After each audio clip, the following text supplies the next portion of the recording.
Welcome to a brand new episode of the Complete Collection series. This is a series where we look at NBA players from the past and the present and delve into their greatest stories. If you are new to this series, welcome. There is a playlist down below and on the screen right now that has each episode in the series. Today we'll be looking at Allen Iverson's complete collection of stories, as many of you guys down below in the comment section recommended I do next. If you would like to be featured on the next episode, comment down below which player you'd like to see next in this series that hasn't previously been done. Without further ado, I won't keep you waiting. The only thing that I would love if you could quickly do is tap that like button, because it really does help these videos out to reach more people. If you are new, hit that subscribe button so you stay up to date with all the new videos on the channel, and hit that notification button so you never miss an episode of this series. Without further ado, welcome to the complete collection of Allen Iverson's greatest stories. I know that Allen Iverson is not the prime king. I know everybody don't like him. I know his history's been, well documented, but we're talking basketball. Y'all need to go back and look at the highlights. In my generation, AI was much the same. He'd always put you in jeopardy. What were the players that you looked up to the most? Michael Jordan, Allen Iverson. Yeah, Michael Jordan, #1. Allen Iverson was #2. Low key, I've always wanted to be like Allen Iverson. You played against Allen, it was one of those things that he is the Red Bull. Little guy's not supposed to be doing that. Little guy's not supposed to be crossing up the greatest player ever to play the game twice and not go anywhere. Little guy's not supposed to come in and get knocked to the floor and still come back up. And I don't think we should judge Allen for the way that he wants to express himself. I mean, listen, we talking about practice. Not a game. We talking about practice. Practice. Practice. Talking about practice. We talk about practice? You ready to go to practice before we get better, bro? Practice? Not the game, you talking about practice? Even practice. Practice. We talking about practice. This is the honest to God truth. I retired because of Allen Iverson. He came down and he did that crossover thing, and I tried it, and then he laid it up, and then he hit me on the butt running by, and I knew it was time to go. He had such incredible speed and such a quick first step. To be that quick and his energy is amazing. It's something that makes him remarkable.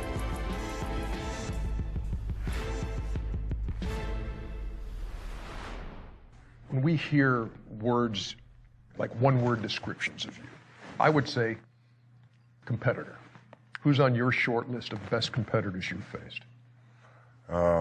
Michael Jordan, Allen Iverson are the two that come to mind immediately. In my generation, AI was much the same. I mean, from opening tip to the end, this guy was just going and going and going, and he'd always put you in jeopardy. Talk to us about your relationship with Kobe and what it was like going to war with him over all these years. He really admired you, bro. Yeah, he was the ultimate. He was the ultimate competitive man. Like, You lucky Allen Iverson not 6'8". 6'6", that's what he always that's what that man said, man. You lucky Allen Iverson. When I heard 6'6", that, it made me feel so good, because the respect that he gave me, it was like he know. He drove me to be more obsessive about the game, because I had to figure out how to solve that problem, You know how killers respect killers. You know what I mean? And that's what it was. He knew who I was. I know who he is. He gave me that push. I gave it to him. I love the stories. Just for people to put me in the same sentence with Kobe, just make me feel good about my grind, my mom, my family, my teammates, y'all, my homeboys. Just is a tribute to y'all. And I told him when I saw him here this weekend, I said, man, you don't realize how much you pushed me, and I don't think people nowadays realize how great you were as a player, and how big of a problem you were for defenses. To put me in the same category as Kobe Bryant, like, that's so dope to me.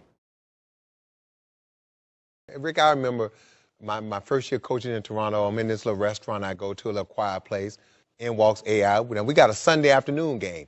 12 o'clock. And AI is hanging pretty good, and it's early. And I'm like, and I'm sending them drinks, and I'm like, AI, keep drinking up, keep eating. And he looks at me as he's drinking one of my drinks. He said, Coach, it's not going to work. I love Toronto. I like to put a show on here. And he commenced to coming out and giving us about 49 the next day at 12 o'clock. Nice delivery to Iverson. Comes up, scored. Got it to Iverson. In this building on draft night. Here's Iverson clear from to go one-on-one with Calderon. Now comes up on a crossover. Written. Allen Iverson, Chuck. Those numbers say it all. To me, pound for pound, one of the most toughest competitors in the NBA. He knew he was going to get hit, knew he was going to get beat, but yet he kept getting up and he kept coming. And so, like Grant said, much deserved, one of the toughest players ever in the history of this game for his size. Who was like the hardest player that like every year you're like, yeah, I gotta be ready for this guy? Like Allen Iverson. Allen Iverson. Allen Iverson.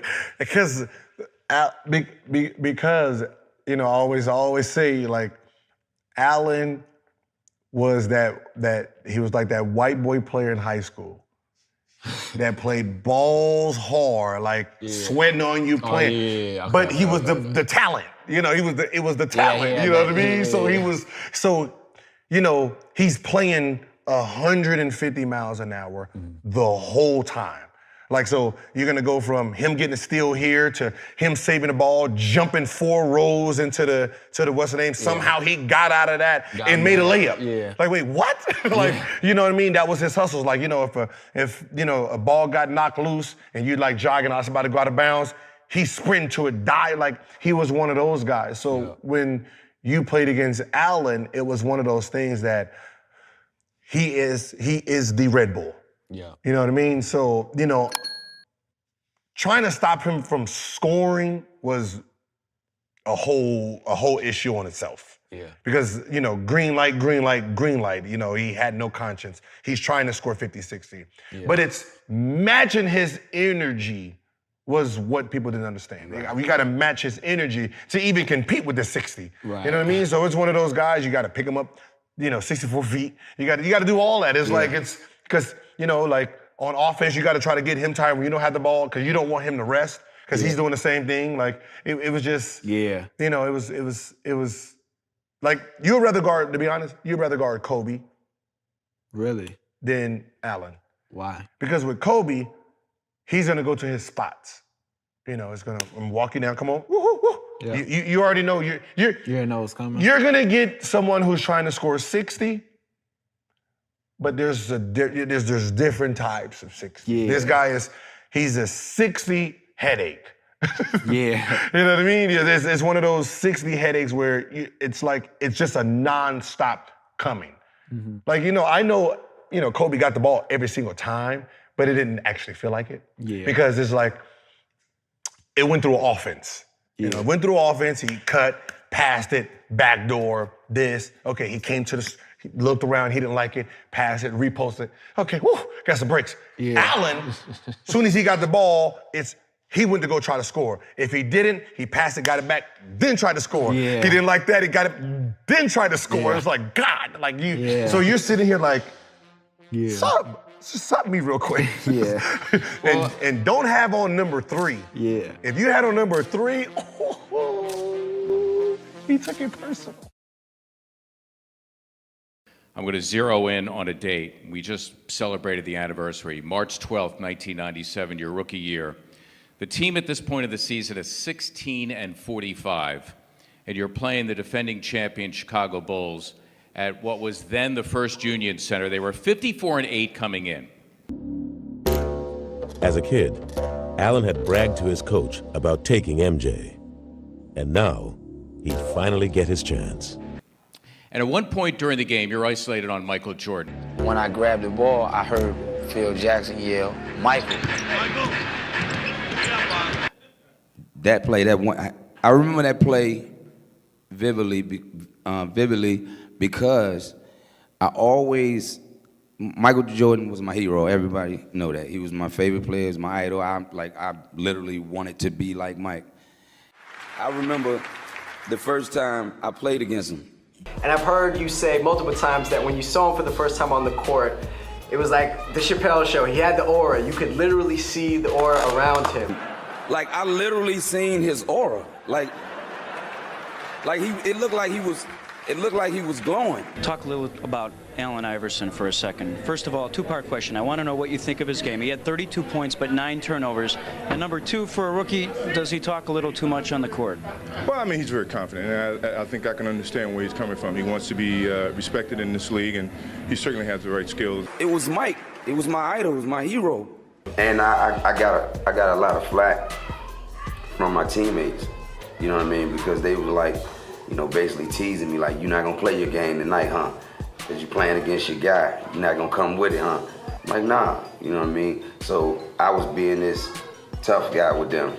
I used to always tell my family and my friends and my teammates in college and high school, said, you know, even the guys on my team for the Sixers said, if I get the greatest player to ever play the game on me, I'm gonna try my move on him. Is he the quickest guy you've faced? He's very quick. Him as well as Stoudemire, and I think both of those guys are very, very quick. And as long as we come up with the win, I can care less. Thanks, Mike. First on the team. I remember I came off a screen or something, and I heard Phil Jackson say his name. Mike called him to switch out on me. Iverson has Jordan. The crowd is into it. I gave him a little cross to see would he bite on it. I let him set his feet, and then I stepped it back again. Allen shakes free, gets two! Mike said no. Allen said yes. The bucket, the crowd loves it. And I gave him a little one, and he went for it. And I was like, oh yeah, I got his ass now. Here he was, a rookie coming into the league, going against the best player in the game, probably the best player in the history of the game. And it was sort of a statement play. He comes in and goes at him. They're switched off, and he crosses him up twice, hits a tough shot on him. Of course, the Bulls did win the game, but it was sort of like, you know, introducing Allen Iverson to the basketball world. I don't know if I can say it in here, but it was like, MF, you don't love me, you wouldn't have crossed me like that. So it was Mike. I mean, the greatest player to ever play the game. The great thing about it, I never had to guard him because I wasn't stupid enough to switch on him after I saw what he did to MJ. Got a little guy. Little guy's not supposed to be doing that. Little guy's not supposed to be crossing up the greatest player ever to play the game twice and not go anywhere. Little guy's not supposed to come in and get knocked to the floor and still come back up. Little guy's not supposed to do whatever he wants to do. Little guy's not supposed to be a 3-time scoring champ. Four, excuse me. So that's why I think he had a bigger impact. I think people can relate to him more because not a lot of guys that are 7'11". It's not a lot of guys that are 7'1", but it's a lot of guys that are 6 foot, 5'9", 5'10". And one story I have. We have a practice. He's going hard as I don't know what. The media's been on him, kind of all this, and he's just mad. He's quiet. He's not saying nothing. I'm like, oh yeah, I feel something coming. Go to Milwaukee. It was the best game I've ever seen by a teammate in my life. He gave them 60-something. Passing the ball, doing his thing. Was he a difficult player to play with? He only knows how to score. He only knows how to go hard. But I've never in my life, never, played with a player that played as hard as him on the court. Maybe Bobby Jackson, Doug Christie, other guys that played as hard. And so it's a lot of guys I know played as hard, but I've never been with somebody played as hard as him. And so when I see him going through all this, you know, I just hope that at the end of the day, because all we're talking about is basketball. He's not President Obama. All we're talking about is Boop. And if you look at him and what he did, man, you name me another guy with the heart he had every night. He used to wear hockey pads. You know, the pads that go, you guys probably wore them too, the pads that go all the way around you. I used to see him after games, bruised, banged up, and his only thing was, yo, Webb, I got to go hard. You know, if they watch me, this is the first night. This might be the first time anybody's ever come see me play. It's just an honor to watch that guy play, man, and I'm proud to say I played with him. Justin Kimbrell said on that night he had 54. 54. Well, I lied. I put 6 on it. I put 6 on it. My bad. This is the second consecutive year that we've been up here on this stage. You've been nominated once again. Congratulations on that. How do you feel about that? I feel very excited until I saw that Allen Iverson was nominated. So This is the honest to God truth. I retired because of Allen Iverson. He came down and he did that crossover thing, and I tried it, and then he laid it up, and then he hit me on the butt running by, and I knew it was time to go. No, listen. I'll tell you a story. When I was a rookie, my first game, that I was, a man literally destroyed me. Like, I ain't never had nobody bust my ass before. Not for real. I in my life. And I hadn't been killed like that before in my career, in my lifetime. And we played the Phoenix Suns, and KJ gave me 39, 9, and 9. Kevin Johnson. Yes. Ooh. And it was not off athletic ability or nothing like that. It was just, he was just so much smarter than me. He just knew how to play the game. You know what I mean? I was just a puppy. Yeah. And you know what you did to me. You know what you did. And I remember Maurice Cheeks was our coach. I remember Mo Cheeks telling me after the game, I sat in the locker room, I was crying. And I was actually crying in my locker. I never got destroyed like that. Yeah. You know, because I was crying. That was the honestly. I remember Mo Cheeks after the game telling me, like, you know, don't worry about it, AI. Don't worry about it, AI. One day you gonna get somebody 39, 9, and 9. Right. And somebody getting us on tape, right? I made him cry. Yeah, that was the only time somebody destroyed me. And I can remember I love Lou Williams, and I always think about one day at practice I had scored like 10 in a row on him. Did Allen Iverson post up? Did he post up? I'm asking you a question. Did he post up? Well, then that's your fault, then, isn't it? And Mo Cheeks said, and Lou was about to cry. And Mo Cheeks said, man, hold your head up. Don't cry. He do that to everybody. That wasn't the truth. But the backstory to that particular day, we were giving him a hard time about practice. And he was like, I'm doing you a favor by not practicing. I take your self-esteem. And I said, oh, you must don't know me that well. And we began to go back and forth about him practicing. He eventually went and got dressed, and we battled it out. And obviously, he is a Hall of Famer. He did get the best of me that day. But I stood up for myself, you know, so I was proud of that. But he had one of those AI days in practice, and he just did whatever he wanted to do with me. So that might be the first testimony about AI in practice. Right, there you go. You're talking about practice. There you go, not a game. So there's a very iconic quote that you said. I thought it was lit. You said, the better you look, the better you play. And with that, let's just talk about the legend that is the arm sleeve. Right. Conspiracy theorists will say you used it to cover up tats. Other people say you had a little situation with your elbow, and then you wore it for every game for the rest of your career. How did this sleeve I used to, you ever play sports? Of course, I play basketball. Okay, so you're right-handed. Yep. So the right side of my body, whenever I would fall or something, I would fall on the strongest part of my body all the time. So when I was in Georgetown, I used to fall all the time, whatever. And my friends used to tease me because I had a big bursa sac on my arm. And then I went and had surgery on it, and it was still flaring up. So I would have to get it drained before every game. And when it all didn't come out, they gave me, it wasn't what people wear now. That we see now, right? Yeah, right. It was just some cloth, and it pushed it in. You know what I mean? So then they made one for me, and I wore it, and then my elbow got better, but I got used to it. Right. You know what I mean? And then I was like, okay, well, let me just throw some styles with it. So then I started putting the spider webs on it. In the Olympics, I put the USA on it, and then I just started doing stuff with it. Do you remember the first time you saw someone else wearing a sleeve? Because I've been, all right. I know the first time that I couldn't believe Kobe did it. I couldn't believe he did it. But the first time I got excited about it is when I seen LeBron with the headband on the sleeve. LeBron told the Bleacher Report, I didn't want to be Michael or Magic. I wanted to be Allen Iverson. That's the guy that wanted to emulate me. He said it. I didn't want to be Michael. So when I seen it, I was like, oh my God, that's dope.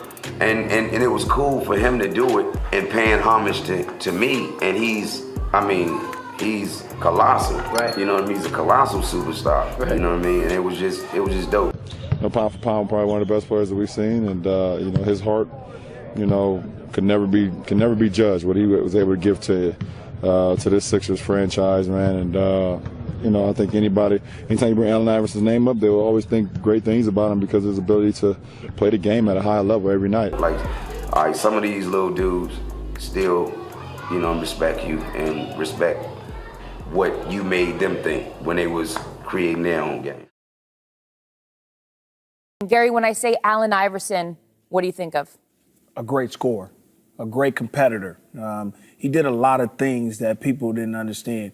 He was there every night like I was, and everybody's looking at him like this, that because of his attitude and he hasn't played and he tried to get back in the NBA, but look at him as what he did when he was with the Sixers. Mm-hmm. He was a great competitor. He went at everybody. He was the scorer that he was. He would never be another little man scorer like that ever in history, I don't think, of way he can play basketball. Gary, what were the biggest challenges in guarding Allen Iverson? My biggest challenge was to not let him cross me open and break my ankles, for one, and then plus, you couldn't let him have both worlds. Him and Tim Hardaway wanted both worlds. They wanted to break you down and go to the bucket and then plus shoot the jump shot, and both of them could do that. So when my thing was, let me just keep him in front of me and hope that he doesn't make jump shots and with it contested, and let him beat me that way instead of beating me all the ways, because when he penetrates on me, he's breaking everything Where down. do you put him in your top players to have to defend? Where is he on that scale? Oh, he's up there. I think he's got to be in my top five. Top five? He has to be in my top five because he was the hardest player because he's so small and he was so quick. Mm-hmm. And he can do both. He can shoot and he can drive and he'll finish. It was one game where he was killing us in Philly. He was killing, like, our guards. And Doc gave me that look like, it's your assignment now. The dude never stops running. So I got to score and I got to slow him down. I was so tired after the game. I was the last one in the shower just like soaking and trying to figure out why am I so tired from guarding and chasing this dude all over the court. But he was a joy to compete against. I want to start off, I want to throw this at Kyle. This is an inaugural question every time. Who's the first person in the league to bust your ass? Well, you knew this, like, oh man, this the league, it's real. This man to my right. Oh, yeah, now this is good. This is my first year, my second year in the league, and I was just playing. We was in Memphis. And I remember something happened, and the referee, I was like, man, what you want me to do? The referee said, man, you know what? He one of the hardest mother effers the referee there is. I said, so what am I supposed to do? Yeah, stay out of his way. I said, man, how am I supposed to do that? But, it showed me the ropes, and, it was a lesson that I learned. You know what I mean? I think for a guy his size, he was the most intimidating player in the NBA. I mean, you think about a guy 6 foot, 160 pounds, he was intimidating because physically he had a level of speed that nobody had ever seen. You know about the killer crossover, but to see Webb's point, the athleticism and then the relentless attack mode that he was in. Because that was the thing that made him so tough, because some guys you would play against, and Rick, they're going to take 16, 18 shots a game. You're going to have an opportunity to defend them. Iverson would go out there and take 35, 40 shots. He was in attack mode the entire game, and that just put a tremendous amount of pressure on 5 guys defensively. It wasn't just the point guard. I just never seen anybody like him. He's just fearless. That's what I respect most about him. He brought it night in and night out. You talk about guys that had an attack mode like Jordan and Kobe, that they're always compared. He's on par with them in terms of his aggressive attack to the game. You saw him tear up a little bit when he was talking about this year. This was the NBA Finals, 2001. 2001. But he went out and single-handedly carried them to that first game win in that series, and we fortunately came back and won that. But when I think of AI, he ranks up there, man. Chris, you're saying top 5 guards. He definitely, for pound, he reminds me of Charles Barkley. But yeah, that's a good comparison. Who he reminds me of. position-wise. Top 5, maybe a 2 guards, point guards, depending where you Yeah, put them, right. and if you move Pippen to the 3 of them. Yeah, you start moving guys around. We'll finish the argument. I got him in the top 10 for sure. I reminded Rick, 48 in Game 1 of the 1 Finals against the Lakers. Only playoff loss that the Lakers had that year. Yeah, we were all trying to guard him that night. Unbelievable. Yeah. In the category of missed opportunities and what if and living totally up to potential, does Allen Iverson fit in there at all for any of you here? No. No, I don't think so. He reached it to. He maxed out. He maxed out. I don't think there's any guard that size other than Isaiah that's going to have that career. I don't think anyone. I think a lot of the guards like Ty Lawson, they thanking Allen Iverson, thanking guys like Isaiah to say, you know what, if I'm 5'10", 5'11", or even 6 foot, I can use my quickness. If I got a jump shot, use the pick and roll. Allen Iverson said that he can get knocked down 100 times, he's getting right back up. Yeah, but being I think he maxed out. Yeah, I don't think he. You won't look at Allen Iverson and say he did not reach his potential. I mean, he was MVP of our league once. You know, 4-time scoring champion. Yeah, so there's nothing. If he get more out of that, he gets more out of that. Yeah, unbelievable talent, and an unbelievable culture impact. Yeah. He made your appearance, your demeanor, your attitude that people thought were threatening, not non-threatening. Right. And realized that it's just a way of. Was that being. good? I think so. I really do. I think overall, he had his qualms, things about he probably should have done better. But in terms of a breaking down a wall and a barrier of stereotypes, I think he changed some of that. And I think that he made guys who wouldn't wear braids wear braids. He might have, I don't even know if Tim Some people Duncan... wearing braids too long now. Yeah, true. Too long, yeah. But I'm saying, Too long. it was a stereo, it was a profile. And I think, the way he dressed and what he did, he kind of changed the whole culture and the attitude. And you had guys, I even think maybe Tim Duncan had some braids at one time, you know what I mean? So it's kind of all, he just changed your thought process in a good regard in that way, even though there were certain things he could have did better. Who's your point guard? I'm gonna go with AI, because he was fearless. He was like me. My thing was any little guy that came in there, I'm gonna touch him up, Ernie. I'm gonna touch him up and lay him down. But he was the only one, besides Gary, he was the only one that just kept coming back. On the rebound, Iverson putting the move on Bryant, and rejected by O'Neal. 5 block shots for Shaquille.